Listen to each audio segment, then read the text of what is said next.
Hello everyone! So magama na po taog peanut butter kay na any request. So never mind the lighter.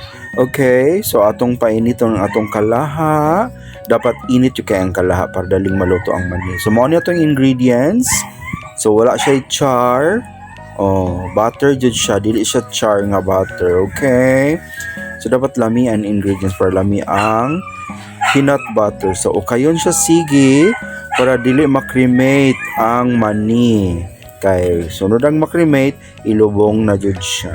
Okay, so ukay-ukay ang baya po ni mag-ukay-ukay sa ukayon jud siya sige hangtod maluto siya. So ukay oh. May pang mani kay giukay. Kita ani walay ukay-ukay. Gilawa-lawaan na. So mao na siya, dapat ingon na ang color sa atong mani. Usa na to ipagaling. Okay? Dako. Okay. Alright. So kayo nyo siya nato. Kayo na mix lahon kay dahil pa electric fanan. So padulong na ko sa amuang pagalingan or paggalingan sa mani para mahimo na siyang peanut butter nga lami kay creamy peanut butter. Okay? So hinahinay rata.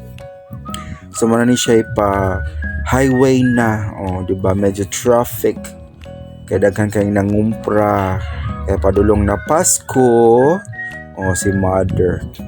So, since mobayad ta sa ato ang mga obligasyon, mo withdraw sa tagkalit, mo hapit sa ta kay wala tay cash. Okay, so pag humagaling, okay yun siya maayo para ma-mix ta ng ingredients iring.